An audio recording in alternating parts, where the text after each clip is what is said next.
안녕하세요, 윈블맨입니다. 남자 테니스 3대장 하면 바로 떠오르는 선수들이 있죠. 바로 로저 페더러, 라파엘 나달, 노박 조코비치입니다. 기량, 커리어, 기록 등 모든 부분에서 역사상 최고의 선수들이라는 말에 이견이 없죠.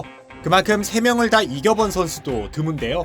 3대가 덕을 쌓아야 가능하다는 말도 있습니다. 그런데 이 3명이 세계 랭킹 1, 2, 3위에 있을 때 그것도 한 대회에서 모두 꺾은 선수가 있는데요. 바로 아르헨티나의 다비드 날반디안입니다. 대회는 2007년 마드리드 마스터스입니다. 당시 25위였던 날반디안은 후안 마틴 델 포트로, 토마스 베르디유를 꺾고 8강에 오릅니다. 워밍업 상대들부터 한가닥하는 선수들이었는데요. 8강 상대는 당시 세계 2위였던 나달이었습니다. 두 선수의 첫 맞대결이긴 하지만 랭킹 차이가 컸던 만큼 무난히 나달의 승리가 예상됐는데요. 하지만 날반디안은 나달에게 단 3게임만 내주는 인생 게임을 펼칩니다. 불과 1시간 11분 만에 4강행을 확정지었습니다. 그리고 결승 길목에서 만난 건 당시 3위 조코비치였습니다. 첫 세트에서 한 게임을 브레이크했고 2세트에서는 타이브레이크까지 가는 난타전 끝에 조코비치를 2대0으로 제압했습니다. 결승 상대가 그해 메이저 대회를 3차례나 우승하며 무적으로 군림하던 페더러였습니다. 첫 세트를 1대6으로 무기력하게 내주면서 이변은 4강까지인가 했는데요. 하지만 2, 3세트를 모두 6대3으로 이기면서 드라마를 완성했습니다. 이전에도 한 대회에서 세계 1, 2, 3위를 모두 꺾은 선수는 있었습니다. 보리스 베커와 노박 조코비치인데요. 하지만 한 대회에서 페더러, 나달, 조코비치를 다 이긴 선수는 지금까지도 날반디안밖에 없습니다. 날반디안은 3명을 꺾은 게 우연이 아니라는 걸 불과 2주 뒤에 다시 증명했습니다.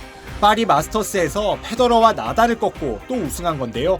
각성하면 가장 무서운 선수, 백핸드만 제 컨디션이면 무적인 선수라는 별명이 붙기도 했습니다. 사실 날반디안의 승리는 단순 이변보다는 다크호스의 인생 게임으로 보는 게 맞습니다. 날반디안은 2000년대 초반 페더러, 마라트 사핀, 앤디 로딕과 함께 유망주로 꼽혔습니다. 특히 2002년부터 이듬해까지 페더러를 상대로 5번 연속 이겼고 2005년 연말 왕중왕전에서도 당시 1위 페더러를 꺾고 우승했습니다. 4대 메이저 대회에서 모두 4강 이상 올랐고 2002년 윈블던에서 준우승한 적도 있는데요. 하지만 부상이 잦은 데다 연습을 게을리하고 정신력도 강하지 못해서 더 발전이 없다는 평을 듣기도 했습니다. 그래도 세계 3위까지 오르며 존재감은 늘 확실했는데요. 개인적으로 머레이급까지는 힘들지만 바브린카 정도와는 비견될 수 있지 않을까 싶네요.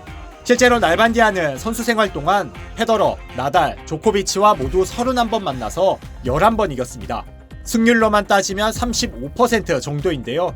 그렇게 높아 보이지 않을 수도 있습니다. 하지만 한때 빅4로 불렸던 앤디 머레이가 34%, 각성하면 메이저 우승쯤은 거뜬히 하던 스탄 바브린카도 세 선수를 상대로 승률이 16% 정도밖에 안 되니 날반디안이 얼마나 활약했는지 알 수 있습니다. 날반디안은 2013년에 공식 은퇴했는데요. 은퇴 후에는 자동차 경주에 참가하는 등 제2의 인생을 살고 있다고 하네요. 부상도 있고 나이도 있다 보니 요즘 페더러와 나달, 조코비치가 한 대회에 참가하는 것도 보기 쉽지 않죠. 한 대회에서 세 선수를 모두 꺾은 선수는 날반디안이 처음이자 마지막이 되지 않을까 싶네요. 좋아요와 구독 눌러주시면 재밌는 테니스 이야기 잘 준비해보겠습니다. 영상 봐주셔서 고맙습니다.